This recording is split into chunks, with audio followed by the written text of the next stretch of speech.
या रसूल अल्लाह, अगर वो नीचे देख ले तो हमें देख लेंगे।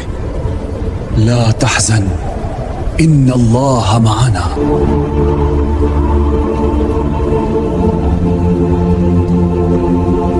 कुरानी करीम में एक वाकया का जिक्र किया गया है। जाला सलामत है, कबूतर अपने अंडों पर बैठी है। कोई अंदर गया होता तो ये सब ना होता।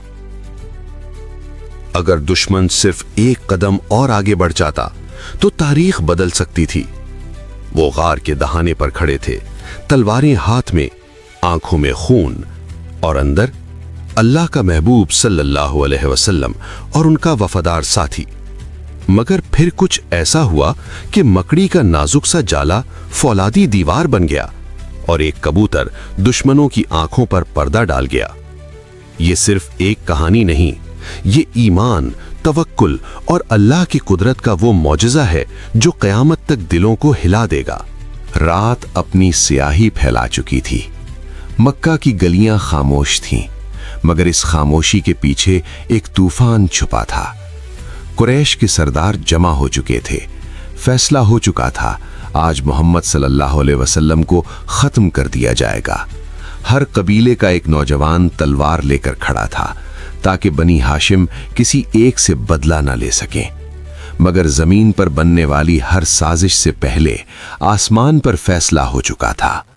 अल्लाह ताला ने अपने महबूब सल्लल्लाहु अलैहि वसल्लम को हिजरत का हुक्म दिया। आप सल्लल्लाहु अलैहि वसल्लम ने हजरत अली को अपने बिस्तर पर सुलाया और रात की तारीकी में घर से निकल गए।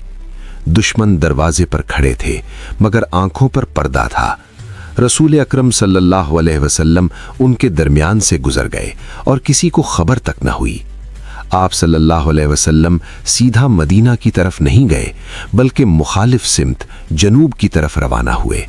ये हिकमत थी। आप सल्लल्लाहु अलैहि वसल्लम के साथ थे हजरत अबू बकर सिद्दीक, वफा का पैकर, मोहब्बत का निशान। पहाड़े सौर बुलंद और दुश्वार था, पथरीला रास्ता, जख्मी कदम, तेज सांसें, मगर दिल मुतमईन। आखिरकार दोनों गार में दाखिल हो गए। हजरत अबू बकर पहले अंदर गए, हर सुराख को बंद किया कि कहीं कोई जानवर नुकसान न पहुंचा दे। एक सुराख बाकी रह गया तो अपना पांव उस पर रख दिया। इसी दौरान किसी जहरीली चीज ने डस लिया। दर्द से आंसू बहने लगे, मगर लब खामोश रहे, कहीं महबूब सल्लल्लाहु अलैहि वसल्लम की नींद खराब ना हो जाए।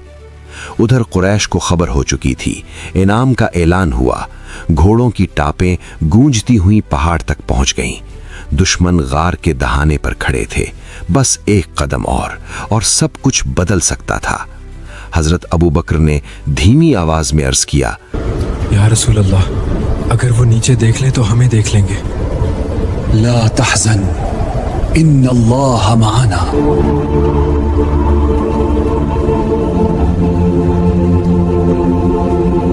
या रसूल अल्लाह सल्लल्लाहु अलैहि वसल्लम, अगर वो अपने कदमों की तरफ देख ले तो हमें देख लेंगे।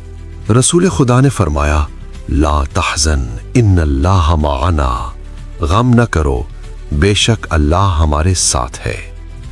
ये अल्फाज सिर्फ तसल्ली न थे, ये यकीन का ऐलान था। उसी लम्हे कुदरत ने खामोशी से काम शुरू किया। एक नन्ही सी मकड़ी ने गार के दहाने पर जाला बुनना शुरू किया। लम्हों में बारीक धागे आपस में जुड़ गए। यूं लगता था जैसे बरसों से कोई अंदर ना आया हो।